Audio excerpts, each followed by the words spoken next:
All right, hello and welcome to the Ventures of Land podcast, where I, George Atwell, attempt to learn all I can about conservation, ecology, land management, and hunting. Today on the podcast, I have Travis.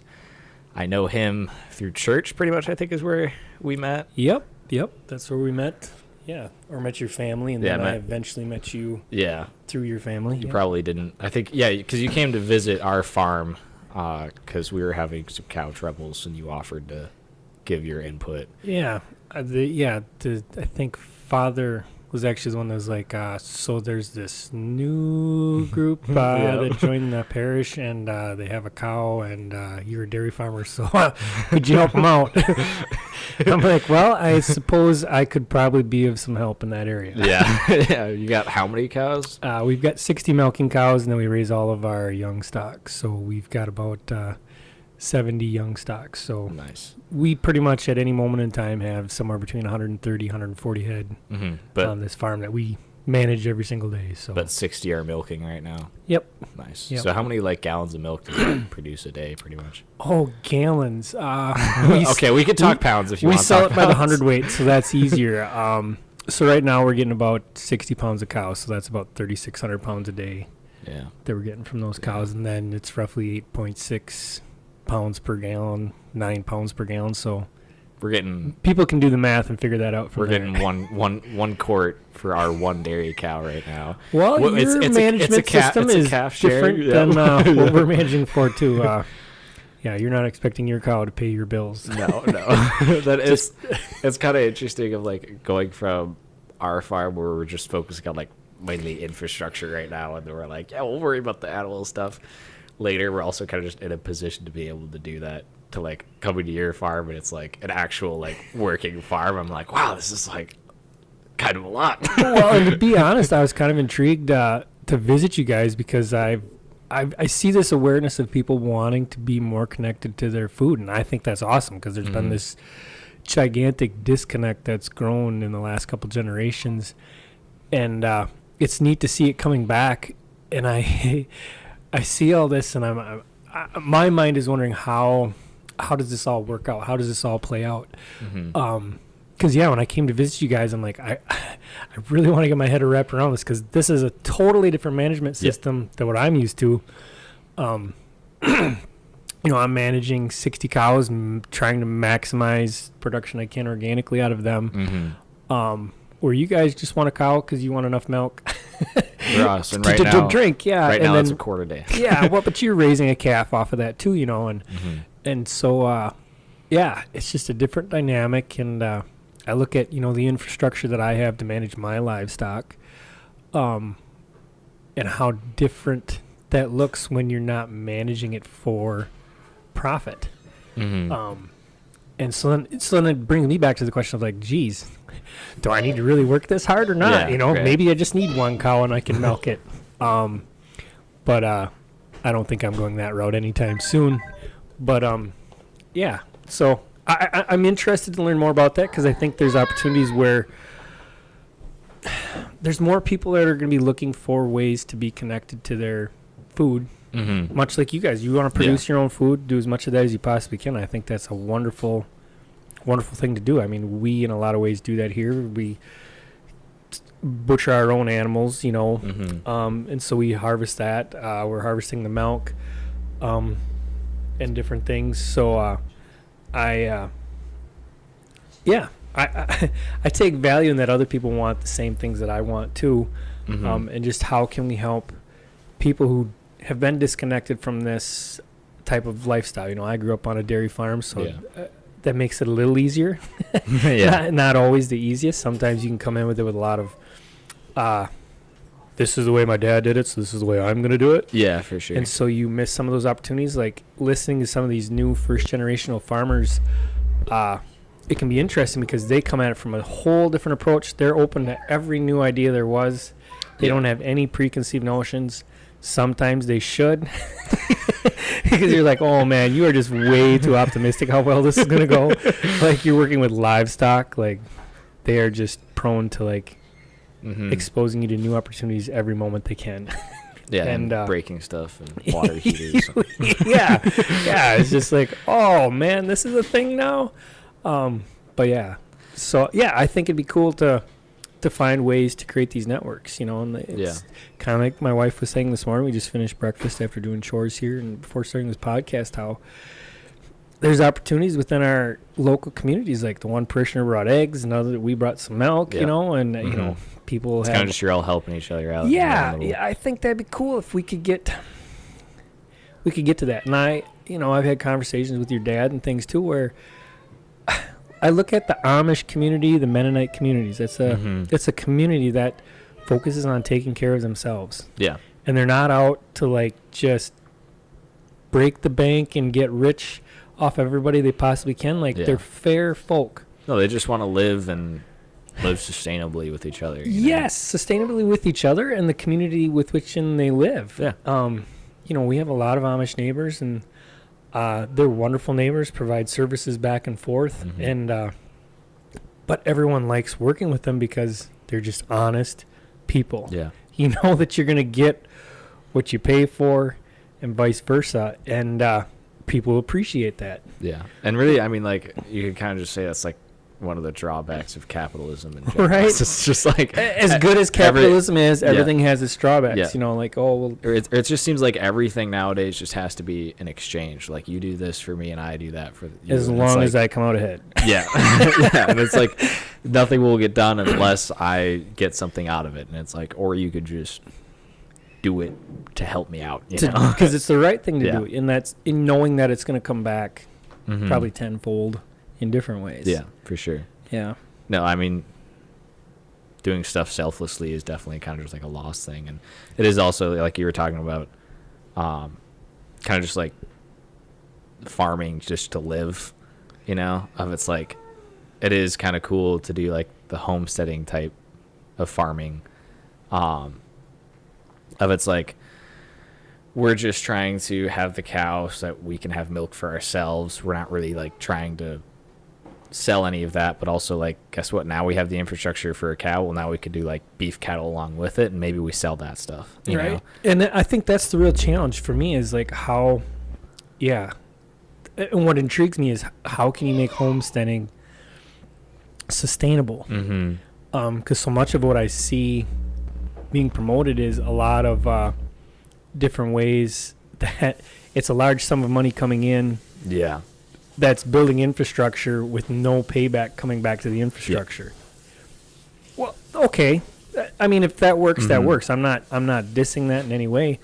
But what if there was a way that we could create homesteading in a way that you don't have to come in with just gobs of money, and that you can actually build it and be something sustainable and bring back to it without, the one guy I watched on a YouTube clip, he built a greenhouse, he put a tilapia in there, and then he had all these raised beds with raspberries, and he had a goat and a chicken and this and that.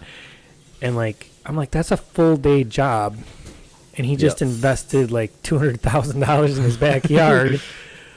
And he's feeding his family for $200,000 a year. What? Without any other income coming in because he's busy taking care of that. I'm that's cool. I think that's awesome. He's living off the land. He's sustainable and sufficient within his own little circle. But at the end of the day, too, it's but that isn't something that anybody can just walk into. Yeah. No, it seems like only a select few people are able to do it, like us. Yeah. Where it's we're just in a position in life. Right. Where it's we can do it, and we can lose out on it. And still be okay. Yeah.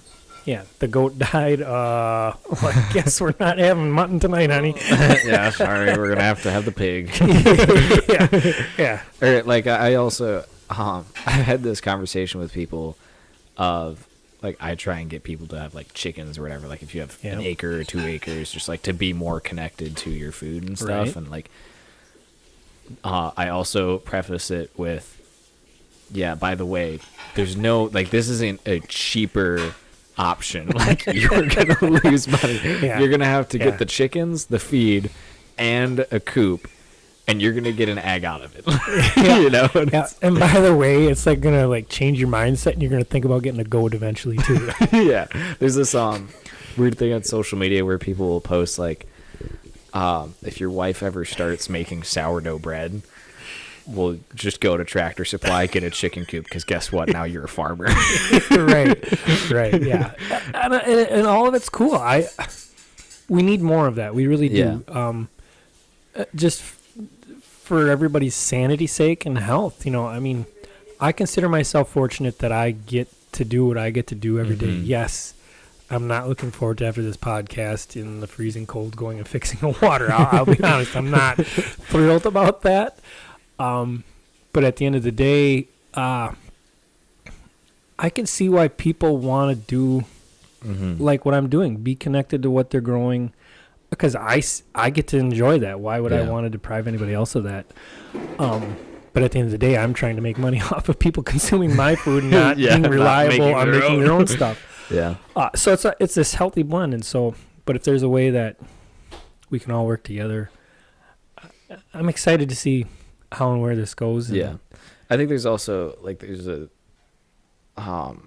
lot of the naturalists from, like, the 1800s and stuff, they always talked about how self-reliance, basically like what we're talking about right now, is important. And I feel like, to me, self-reliance doesn't necessarily mean like just you doing what you need to take care of your family.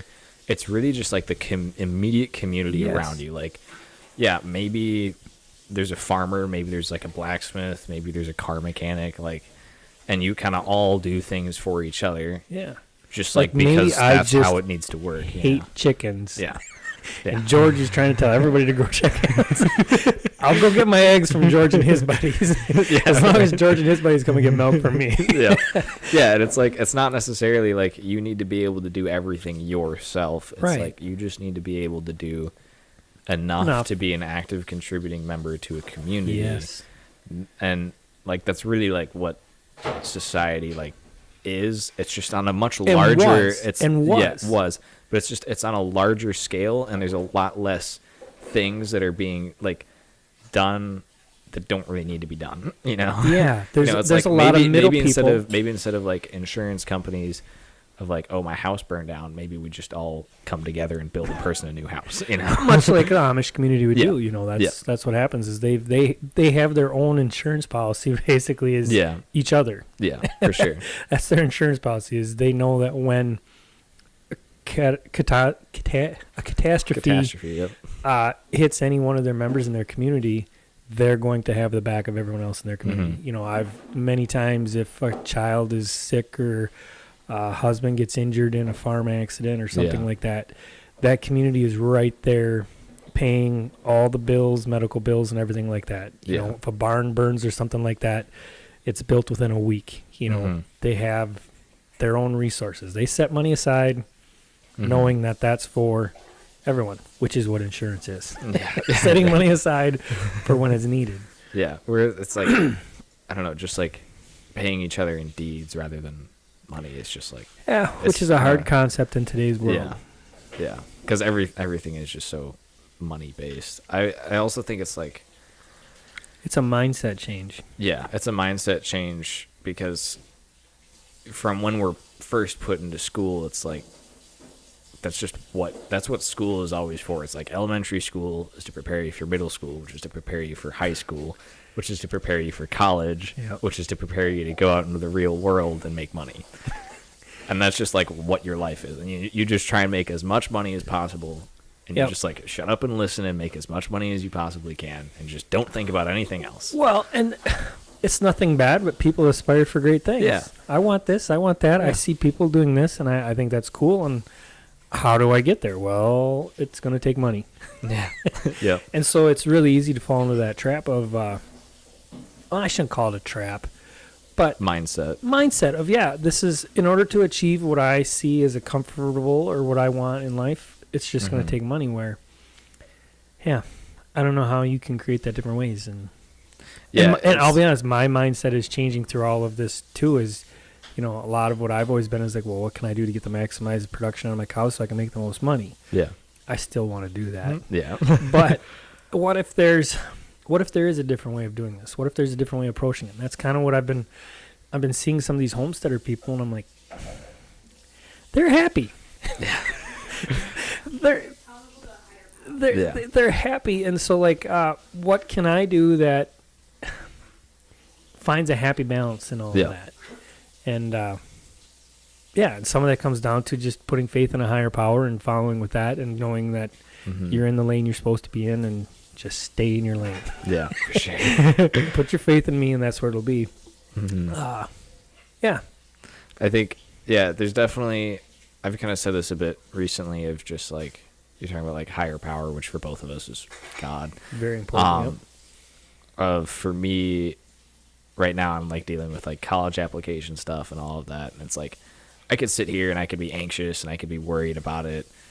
But in reality, it's just like, all I'm going to do is do the best I possibly can and just trust in God that I'm going to end up where I, like, as long as I'm doing my best to A, figure out what he wants for me. Yep. And then B, to doing my best to actually fulfilling that, he's going to make sure everything else gets done. Which is the easiest and hardest thing you'll ever do. Yeah.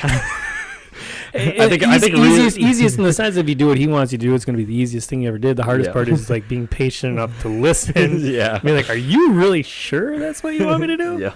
You know, I think of how my wife and I ended up here on this farm. It was her family farm and different things, and all the different things that I did in my life. You know, I went to college, got a 4-year degree in ag education, taught high school ag at Sparta for 2.5 years. I really enjoyed that occupation. The politics within the school administration and stuff was just too much for me. I'm a bird that doesn't like my wings clipped, so I was like, I kind of want to get out of here. Dad wasn't ready for me to come back home and farm yet. He's like, no, like, you got to go out and do something yet. Like, I'm not ready to give up the reins yet. And so then I started working with Midwestern BioAg, a company that he was working with, soil and agronomy, biological farming.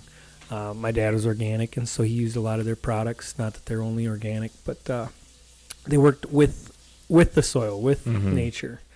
So I got a job with them, worked with them for 4 years. Met a guy, he had a daughter. Introduced me to his daughter. And as things go. And then, you know, we get married, and then they're talking about, you know, what they were going to do with their farm, and my in-laws. And we're like, well, we'd be interested in it too. So we end up here. But in all of those instances, God was working in different ways. You know, the day that I was going to quit working for BioAg, and I was going to call my dad and be like, all right, I'm going to quit working for BioAg, and I'm going to work with you. My brother calls me an hour before I'm going to call my dad and says, hey, I'm engaged. We're coming back to milk on the farm with Mom and Dad. I'm like, well, isn't that interesting? All right, Lord, I guess I picked up the cue on that one. Not today. You know, so I kind of always had this draw to come back to the farm. I enjoyed all the careers I had. I loved teaching high school age kids. They're just quirky and obnoxious, and it was fun. It was fun to pass on knowledge and share with them. And I did a lot of the same things when I worked with Midwestern BioAg. It was just enthusiastic learners. You know, farmers wanting to know what's going on, you know, troubleshooting ideas. I loved that. I thrived on that. It was kind of hard to let that go, but that was part of me being selfish too, wanting what I wanted. And, definitely. But, you know, we purchased this farm here, and now we get to raise our family in the lifestyle that I got to live in, and that's... Which is special, for sure. Oh, yeah. I mean, there's things that I missed out on when I was a kid that my kids miss out on now today because, I mean, we have 60 females that need our attention morning and night, and in some ways they come first. You know? But the joy that I get watching my kids take joy in the responsibility that they have. Like, they love bragging to people about how, oh, yeah, we started school, and Dad, he's going to be out doing chores all morning because we're not there doing all the chores for him. And I do. I miss them. I mean, the little things that they do, you know, 10, 15 minutes here or there, you know, adds up, you know, in the morning, and just making things run smoother. And so they take pride in that, and they take pride in the animals. They each have their cows, their favorite cows, and watching the offspring and how they take care of them as calves, and then when they become heifers, and then when they watch them come into the herd the first time with their first calf, and like just the excitement on their face, and Dad, what do we get to name the calf? You know, was it a heifer? Was it a bull? You know, like, are we keeping this one? Yeah, are we keeping this one? Is it a heifer, Dad? Are we keeping it? Yep. It's a bull. Oh, darn it, you know. And so, like, where else do kids get to experience that, Mhm. you know? And And it's just like really good life lessons as well that can go along with that of like, you know, people always talk about how farming kids are always like the hardest workers and they always hire farmer kids and all that. And it's like, there's that. And then there's also just like important life lessons of kind of just like life and death really of yeah, just like how that cycle works. why did we get rid of my favorite cow, Dad? Yeah. Oh, that's a rough day. Like making difficult decisions. Like There's that. some tears shed, but the reality Yeah. is, you know, somebody's got to go. You know, Yeah. we can only take care of so many animals, and she's no longer pulling her weight. And this Mhm. is just how we put food on our table, Yeah. you know, and take care of ourselves. And that's why we have more calves coming. This is Yeah. just kind of how it works. And And that's kind of like difficult for a lot of adults to kind of understand too. oh yeah, you know, I love having visitors, just because I love sharing this. You know? Yeah. Just like I love going and visiting other people do what they do in their jobs, because whether you want to or not, you always have a preconceived notion of what it is. Like, oh, you're just a banker? Like, what do you do? Sit behind a desk all day and tell people yes or no? Like, Yeah.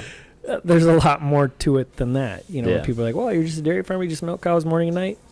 Yeah. There's a little Deal more with to that, water you know. heaters. And we've brought our kids' classrooms out to the farm now for 3 years, Yeah. and I just love having teachers out. And I did the same thing when I taught at Sparta. We would have all the 4th grade kids from all the Sparta Yeah. classrooms. So it was like 300, 400 kids would come visit a farm for a day, and the teachers would just walk away and be like, oh my goodness. Like, I learned a lot today. I don't know if the kids learned anything, but like I learned a lot today. And yeah, when the teachers come, like sometimes they're asking more questions than the kids. You know, the kids are like, oh, what's that cow's name? And the teacher's like, so that entire tank there gets filled up with milk. Like, that's a lot of milk. It's like, yeah. And we're not a large farm by any means. No. You know, and then looking at, you know, a diet, what goes into feeding a cow. You know, our cows are athletes. You know, we treat them like athletes. Like, you want the highest performance of milk production. Yeah, they're performance animals. Yep. So we feed them like you'd feed a performance athlete. Yeah. The best, highest balanced nutrition you possibly can. You know, we're testing forages, you know, monthly, building rations to make sure that we're, you know, if they're down a pound of milk per day, Like, that's kind of a lot. you know, a small percentage, you know, like out of 60 pounds, you know, what is that? Like roughly 5% or something like that. We're going to notice that, and we're going to make changes immediately. Yeah. Like, how many people at their job, if their performance is down 5% one day, is their boss going to be like, all right, we got to sit down and talk because, like, your performance, Buddy, what's going on? your performance dropped 5% today. Are you having a bad day? like, what's going on? And by the way, I'm not going to pay you more, but I need you to bring me another 5%. In fact, I'd really like the increase from what you were doing yesterday by 5%. So, yeah, so we're really managing things closely. And when people step back and take a look at that, like, I had no idea that went into that. Yeah. You know, farmers are doing this and farmers are doing that. Yeah, they're doing that, but they're also doing a lot of other things that you don't get to see. Yeah. You know, and so that's why I enjoy having people come out to the farm to get the opportunity to see that. And most farmers are that way. I mean, there's some farmers just like, please leave me alone. I'm a farmer because I didn't want to be around people. And yeah, I enjoy the opportunities I can get to show people what goes into what they're getting, because it's across all lines of food. You know, my dream would be to visit all 50 states. Yeah. And spend 2 weeks on a cotton farm. Yeah. Spend 2 weeks on a peach farm in Georgia. Yeah, just to go to California, be on a strawberry farm. How much work goes into getting that strawberry onto my table, or that peach onto my table, or that cotton into my clothing? I think it just would be mind blowing. Yeah. I'd be like, whoa. I thought you were just a cotton farmer. Yeah. This episode is sponsored by Just Landed Lanyards. They make duck lanyards, dog leashes, binocular slings, gun slings, all sorts of stuff. You can head over to Instagram and follow them there and message them and tell them what you want, and they'll get you hooked up. That's at Just Landed Lanyards. I just got my stuff from them, and I absolutely love it. It's really good, high-quality, handmade stuff, and I hope you guys go and check them out. Thanks. Just a cut. I sometimes think, like, growing up, like, I've always grown up in, like, a somewhat rural location. Like, I was never in a city. Right. And I always, like I never really knew the complexities of, like, dairy farming, you know, even growing up in Wisconsin. Like, I didn't know everything that went into that. But I still, like, I had dairy farms all around me, you know? So it was like, I wonder what it must be like if you live primarily in cities and you're just, like, very rarely out in the country. It's like how little of the process, cause I still knew some things that went into it, but it's like I didn't know, like, everything that I would know now, and I still don't know a lot. But it's like I just wonder, like, how much less I would have known if I actually lived in, like, a city. So this is how scary that really is. So I went to school in River Falls, an ag school, but also education school. And I had a friend there. She's from Rochester, which Rochester is a city. Yeah, but it's not it's like very much surrounded by rural. Mm-hmm. Very much surrounded by rural and farms around it. And she was going to an ag school. Yeah. Or a school that had a lot of agriculture. But she's going to be an elementary school teacher. This is what was going into the elementary school teacher. Yeah. She didn't know that the eggs came from chickens. Really? Like, I remember sitting in that dorm room that night, and, like, we had a whole bunch of farm boys. And, like, she's like, they just come from the store. And we're like, yeah, but how did they get to the store? She's like, and we're like telling her that they came from chickens. She's like, well, how do they? You tell me that, like, they come out of the chicken and then, like, that's what I'm eating? Yeah. Yeah, we're most definitely telling you that. And, like, it just blew her mind. I mean, here's someone that made it all through high school, sophomore in college, and has no idea about the simplest thing of, like, the chicken and the egg. Like, to her, neither one of them came first. Like, they just existed. They came into being. Nice. You know, so, like, you say that, like, how you grew up, you know, being aware of it but not knowing all the intricate details. Yeah. And then, you go to these cities and, like, you just blow people's minds away by, you know. Yeah, and it's kind of just, like, being, like, super interested in, like, ecology and conservation and, like, and even with farming, like, they're kind of all depleting, just, like, occupations. Like, people just aren't really going into them as much. Right. Like, the people that are doing it are just posting a lot more on social media to try and, like, get that up. So it might seem like the demographic is actually going up, but it's really not. You're just seeing it a lot more. Yeah. So it's like, I just kind of worry about, like, is there going to be a day where we just don't remember any of it? Well, I think kind of the opposite. I think the whole homesteading thing, you know, people are, like, discovering one thing. Mm-hmm. You mean eggs really do come from chickens? Like, what else do I not know? And then they start exploring this and, like, realizing, like, I am very disconnected from what I consume. And I want to be more aware because, holy cats, like, what else do I not know? Mm-hmm. So I think with this new generation, I shouldn't even say new generation, but this new perspective that people are having on things is just, I want to know. Yeah, I want to know because there's so much information out there, and there's a lot, just as much information. There's probably twice as much misinformation. Yeah, and people are really looking for the truth in all kinds of ways. Yeah, for sure. I think, like, there's definitely, like, more of that, but I would still say, like, as a demographic as a whole, it's going down. Like, I like just looking at hunting and stuff. Like, the headlines is the demographic of hunting is going down. Oh, really? And it's like, so that's primarily because a lot of the hunters are, like, older. So it's like, it may not be showing up a whole lot right now, but it's like eventually, like, one of these years is just going to click and you're going to see the drop off. Why do I want to go freeze in a tree stand when I can play a video game at home? Yeah, right. So it's like the people that are going into it, like myself, it's like they go really into it. So it seems like there's a lot more people, but it's like, but if you look at the actual numbers of it, it's really actually not. Wow. You know? So like that's at least scary. that's like from my perspective, like what I see from it is it seems like the people that go into those sorts of things are like just going into gangbusters. Yeah, they're just going all in. So it seems like there's a lot more people that are going into it, but I think the reality of it is there's a lot less. Yeah. Well, I hope you're wrong. I hope I'm wrong too. But it's but you're probably not, and yeah, I hope that change comes. That because,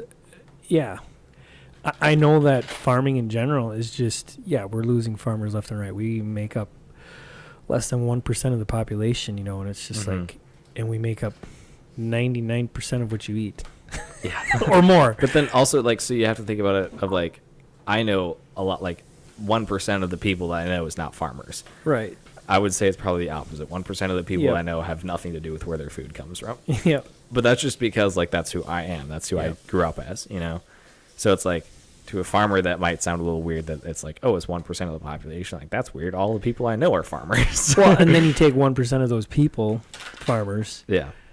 And they all don't have the same viewpoint on. No, I mean, there's so many different. I mean, like, but that's the thing. It's like, even with going back to like hunting, it's like there's a billion different ways to successfully kill a deer. All right, yeah. And it's like, and all you need is a weapon. yeah. Where it's like, one guy might say like, oh, I never hunt over scrapes in October. Like, I would never do that. And then the other guy's like, I always hunt over scrapes in October. And it's like, well, guess what? They both shot big deer. Like, Yep. So yeah, there's just like many ways of doing it. It's kind of just interesting, like watching people like bicker over it. And it's like, you're really like, you're both right. It's just like, what's the better way of doing it? Yeah.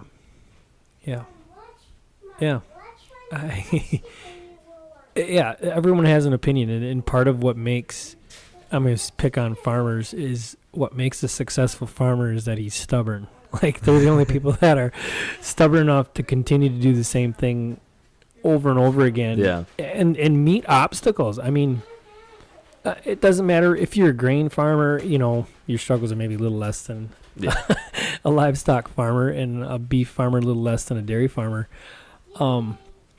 But that doesn't mean that you don't meet obstacles every day. We're working with Mother Nature, the weather, like constantly, throwing all kinds of curveballs, and have this extreme optimism of, well, let's hope tomorrow's a better day, or next year's a better year.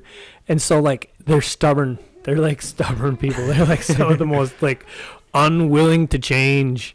Yeah. And then you're like, hey, I got this really cool idea. Like, no.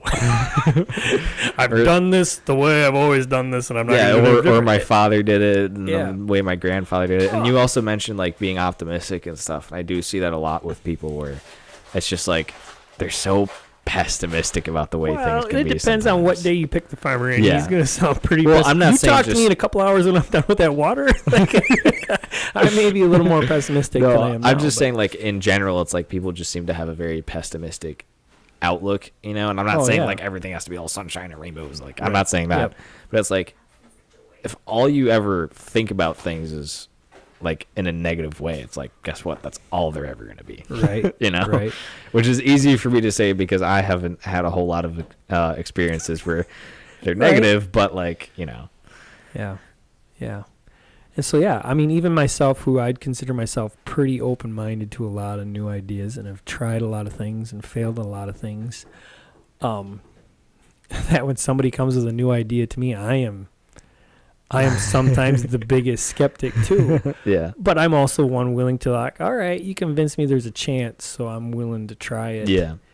And, like, the other thing is it's just, like, when you do try something new to solve an issue, it's like, and you're just listening off of someone else, like, that's a big leap of faith almost in that person, where it's like, you're putting my 130 animals out there or whatever, if you include, like, the calves and stuff, like, you're putting them on the line pretty much is what you're doing. So, like, as stubborn and unwilling to change as farmers are, they're always looking over the fence. Yeah. They're always looking over the fence. Wait, what's he got planted over there? What's he doing? What? Where crazy? He got a different colored tractor. Why do you get a different colored tractor? I thought he was always John Deere. I thought he was always International. What does he know that I don't know? And that goes to the whole line of, there's two things that cause a man to change. fear. Fear and jealousy. Yeah, well, and just what could be better, and so you're either going to change because like I don't want this to get any worse, or like I'd like things to get better. Yeah, and that's really, I mean, that's just how like we expanded our range as like a species as well. Was like maybe it'll be better over there.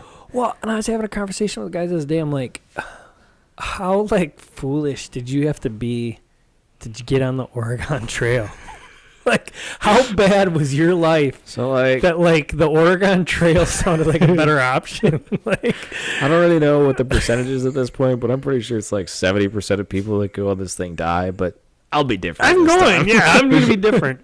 I'm like, think of the pioneers that initially got out here. Like, what motivated them? Yeah. To get here. I don't know. I mean, it's pretty cool over here. Well, but they didn't know all of that, and it's like, it's really cool to get there, but will I make it? You know? Yeah. I mean, I don't know. I feel like, and once again, it's easier for me to say since I'm not in that position, but like, I always saw myself as like, if I were back in that time, I probably would be the guy that was going over the next mountain, Yeah. That's also just because I enjoy wilderness and being alone and nature and all that kind of stuff. So it's like, I just would see myself as being a little bit more of the mountain man, exploring and all that kind of stuff. I mean, I think a lot of those people were much more risk takers, much more willing to take on the chances, and adapt. Yeah. They were willing to adapt. Yeah. And I think in a lot of ways we're facing that now. We have to adapt differently. Dairy farms that were of yesteryear are constantly looking for new ways to adapt. Yeah. Like we found a niche market, organic. I'm not just organic because of the profitability standpoint of it. I think supersedes conventional, at least in my operation. But I like that way of farming. It poses its all new challenges. But at the end of the day, like, I can feel comfortable knowing that I'm not doing anything causing any harm to any honeybees or anything like that. Yeah. Or and people. Yeah, and there's conventional farmers that are doing wonderful things out there. Yeah. That I don't want to discredit any of them. That they're doing some really cool things, and it works and fits their management and their land and things like that. But yeah, I feel fortunate to be able to do what I'm able to do and how I'm able to do it. But yeah, even still, we're gonna have to look at ways to adapt because the way certain markets are growing and changing, how sustainable is this going to be? One can't say, everyone's faced a lot of the changes since COVID and the price increases and, all of our inputs almost doubled in price. Yeah. Our output price hasn't done that. So like that poses challenges, like how long can this be sustainable? Yeah. And we're seeing it. We're seeing dairy farmers leave conventional and organic farms on a wide variety of scales. It's not just all small scale farms. Yeah. You're seeing some larger farms. Just there is the next generation coming in that wants to deal with that headache, and I can't say as I'd blame them.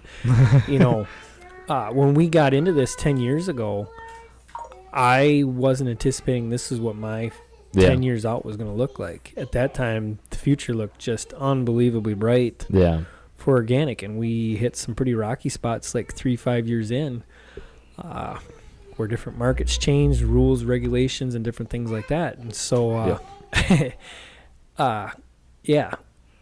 I don't know where the next 10 years is going to go. I'm less certain now than I was then on the future of what next year will bring. Just because we've seen so much volatility in such a short period of time. Yeah. And that's happening everywhere in agriculture. You're seeing that on the commodity grains and things like that too, where the volatility. And yet somehow, some way, it'll work out. Because it always does. It will. And everyone's going to be dependent on food and fiber in some way, shape, or form. Not if they all just grow it in the lab. Well, yeah, there's that too. There's that too. Yeah. There's that too. It's a whole nother discussion. Yeah. I don't know how far that's going to take off. I don't understand how people could like trust that. You know, it's like, I mean, you're like, someone's growing that in a lab and you think that that's totally okay. Well, when you start looking at these plant-based meats and the amount of things that go in them just to try and make them taste like a burger, it's like one ingredient versus 100 ingredients. And I mean, all of those are byproducts of something. Yeah. It's a market of trying to get rid of the byproduct and marketing it as something else. It also just seems like it's, I don't know, it's just so defiant of nature. Well, to go and do that. It's like, exactly. Like, okay, if you're going to create a plant-based food, why are you trying to make it like meat? Why not just call it plant food? Yeah. But you got to call it it's like, you're not good enough. A veggie burger. You're also, it's not a veggie burger. A burger is made of meat. Like, you're admitting that like there is something in that diet that lacks because meat isn't there. Right? Right? So you're trying to replace it with something else. Yeah. Don't even get me on the whole nut juice thing. Like, oh my goodness. There is no such thing as almond milk. It's nut milk. It's crushed up. Yeah. Well, it's Peanuts? not even nut milk. It's not even milk. Milk comes from animals, mammals. Yeah, I guess the dairy side of that kind of had to deal with that before the whole plant-based like meat. Yeah, I mean, we're still fighting it. I mean, actually within the government, the FDA or USDA or whoever, I think it's FDA does the labeling. Like, the law states that you can't call it milk. Really? But it's not being enforced. Why? Marketing. Wow. Who's paying off who to make sure that doesn't happen? Yeah. The almond farmers. Yeah. Those farmers are making sure Which that probably aren't even farmers. But well, they are. What's interesting? They farm the almonds, but they're not farming. What's interesting is California right now are actually losing a lot of dairy farms and they're transitioning their dairy farms to almond farms. Really, because the markets are better for it. The volatility is less, and I mean, and that's when you establish an almond farm, you're establishing trees. So you're establishing. Yeah, it's like very. It's not like you're going to get out of it anytime soon. Yeah, you also committed. You're like, it's a lot less work to take care of a tree than it is an animal. You know, it's like you prune it every once in a while. But I mean, they're taking entire 100,000 acre farms and like taking bulldozers and terracing them and planting trees on them. And that is more vegan than livestock. Right? Devastating the landscape, removing all the wildlife, replacing with almond trees is better for the environment. And I'm not trying to pick on the almond farmers as being bad guys either, but yeah. We also don't have to get into that whole discussion right now. Yeah, but I mean, you bring up a good point. Like, yeah, I'll drink almond milk because that's better for the environment. Like, well, it is. Well, is it or is it not? I'm not going to tell you one way or another, but like know what goes into it. Yeah, it's the whole like I don't actually know the difference between vegan and vegetarian, but I kind of just assume that they're similar enough that I can interchange them. Yeah. Vegans won't eat milk or eggs or things like that. Like, they're completely no animal. Whereas a vegetarian, I think, will drink milk. They're just no meat. Like, they don't want to kill the animal. Right. Okay, so like vegetarians and stuff, the whole thing with like plant-based diets, in reality, are going to kill more things than a meat-based diet. You know, well, like I think that's pretty accurate. Seeing that. Like, I mean, I've done the whole produce thing. Like, that's what we did up on the island for 4 years. And it was like, I don't know. I've lost count how many things I've killed growing strawberries and potatoes. Right. Yeah. But I mean, the thing is like, livestock has a huge benefit to the whole vegetable, you know, the whole process of how everything works. Yeah. It just has a benefit to the ecosystem. It's very beneficial to the soil. It really does. Like, if the livestock, the cows weren't here, thered be something here having to harvest the forages that were on this land and replenishing it back with other nutrients, cycling them around. We're just controlling it and managing it in a different way than it would have been done naturally. You know, and we're getting the benefits out of that in our meats, getting things that we can't get out of other products like vegetables and things like that are good for the human body. And so I hear people when they have their concerns on it, but when you look at the whole cycle of how all this was created to work, it's how it was. It's always been this way. There's also a significant amount of evidence, like scientific work that's currently being done, that's basically saying that plants are a lot more of a conscience, like they have a lot more thought than what we thought that they used to have. Not necessarily like they're nothing close to a living thing, Right. but like there's a lot more that goes into it than just like I'm going to spread my roots and grow. Oh yeah.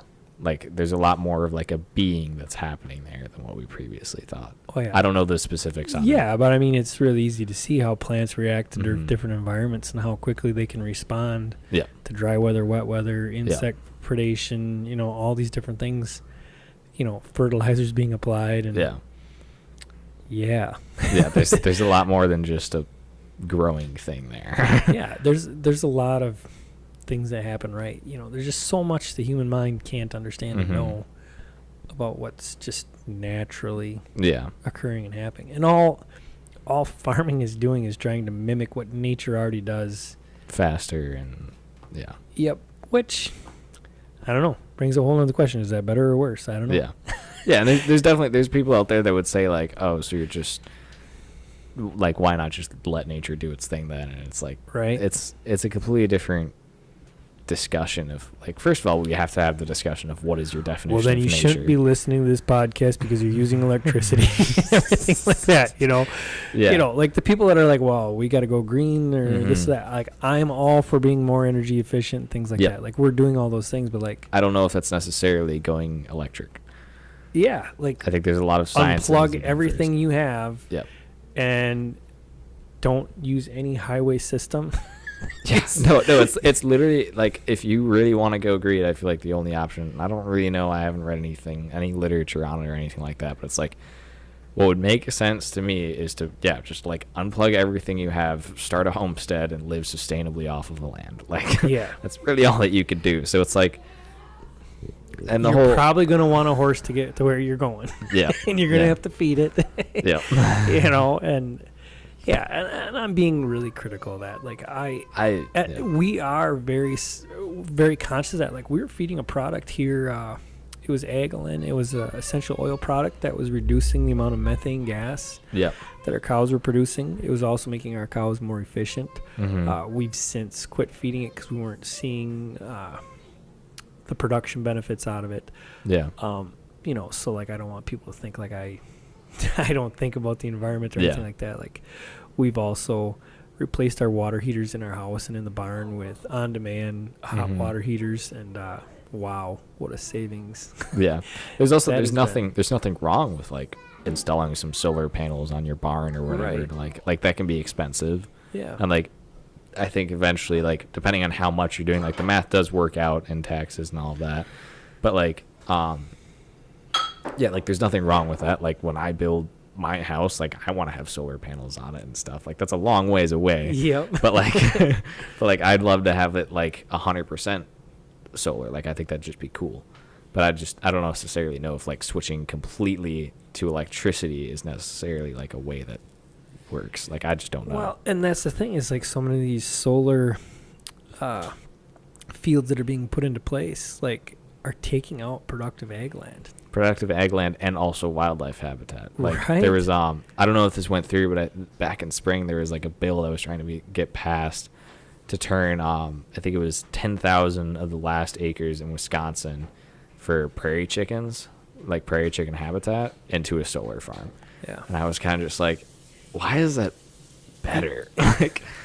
like there are no prairie chickens in Wisconsin. So like, and if this is the last remaining habitat, like, yeah, we can always make more habitat, but it's like, this is the last remaining habitat where they're just going to come in naturally on their own. Like now we basically, if we want prairie chickens, we have to do something. Manufacture it, yeah. Yeah. Yeah. But I don't know if it went through or not. Yeah. Hopefully it did, but Well, yeah, and there's so much of this changing landscape. I think there's smarter ways of doing this, and Mhm. yeah, there's other options. I feel like there's enough smart people out there that this shouldn't be that complicated. yeah. Well, that's the thing is like you can do so much. Like I can go out and try and look up a point and try and find a research paper that proves my point. and I could probably find a research paper that's going to prove my point. Refute it, yeah. Yeah, and it's like it's so much of looking into where the bias can be, and then also like reading about how they actually performed that project, and like just figuring out like I'm not a scientist, but I could see like some error coming in here. Yeah. But it's like, are you really going to be able to measure it that precisely? And then also like some things just happen a certain way, you know. It's like reading about like glyphosate and stuff. Like there's a lot of difference thing. Like how long glyphosate's in the soil completely depends upon what the soil type is. Right. Like, is it rocky? Is it sandy? Is it clay? Yep. And it's like, well, now I basically need to measure, like do a soil test to just figure that out and then try and calculate it on my own. And it's like, there's so many different things that can get in the way where it's like research doesn't necessarily like solve the issue. You kind of just have to like think through it in a way sometimes. Oh, yeah. Oh, yeah. Yeah, there are so many variables to so much of everything. You know, like, yeah, okay, put a wind farm in or a solar field in or something like that. You know, but my question is why aren't we putting those on buildings in the cities where the power is needed? Why are we taking them outside of the city and building this stuff? Like, why are we making the footprint bigger?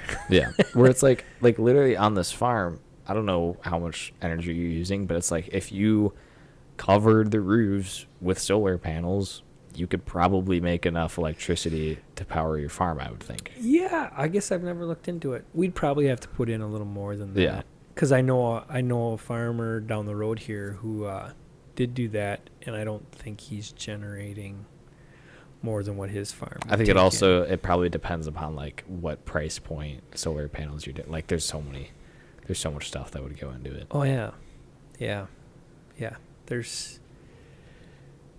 Energy is a big thing of mine. Yeah. I mean, I'm a big, strong proponent, and I don't know everything about it, but I just see hydroelectric as that's something that's always running.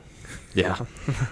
You know, so you can turn it on and off when you need it, whereas wind is dependent on, you know, the weather wind patterns. Yeah, on the wind, and the wind changes often. Yeah. Electricity or solar panels, you're only getting it 50% of the day. 50% of the day, and if At that day's best. cloudy, like Yeah. stormy. So I'm just like, there's a lot of variability to that where hydroelectric has some opportunities. Yeah. Now, something cool that I had a guy talk to me about was these places that are building like reservoirs that have a solar panel that fills the reservoir during the day. It pumps water during the day to a height. So that's basically your stored energy. Oh, no way. And so then you have a hydroelectric generator on the bottom that somehow has a flow regulator to control the amount of water going through it, to control how much electricity you're outputting. So it's kind of like using water as your battery to start. I'm like, no, that's kind of cool. I can kind of get behind that because like you can have stored potential, because that's my whole thing. Like if I go solar, I'm like, I still have refrigeration that needs to be done. I still need a water pump that needs to run to water my animals. I've still got exhaust fans to keep my barn ventilated all at nighttime. Yep. So I don't really know if I'm consuming that much. I'm consuming more energy during the daytime than I am the evening, but like if I'm solar, I'm not getting any value out of that at night. Yeah. So if I could store that energy, I think energy, you store it up into like a battery thing, but that still means you have to produce basically that's double. A lot of batteries on a to run multiple 1-horse motors. Like you're talking a lot of batteries there. It's not like, oh yeah, my refrigerator. No, even like we're pulling some on our watts. dock up in the Sturgeon Bay. Like we have aerators there, and they're all like 1.5 horse motors, and there's just like 3 of them, and they blow the circuit, right? You know? Yeah. So they're pulling some juice. Yeah. Yeah. So yeah, I just think there's a lot of things out there that somebody bought the idea from somebody, I'm afraid. Yeah, there's definitely. Yeah. No, like you kind of have to look into that stuff. But this has been a really great talk. I should probably let you get to that water heater. Do we have to though? Oh, we can keep going. Make some hot chocolate or something. Yeah. No, thank you so much for the time and I appreciate you letting asking. me come over. Yeah.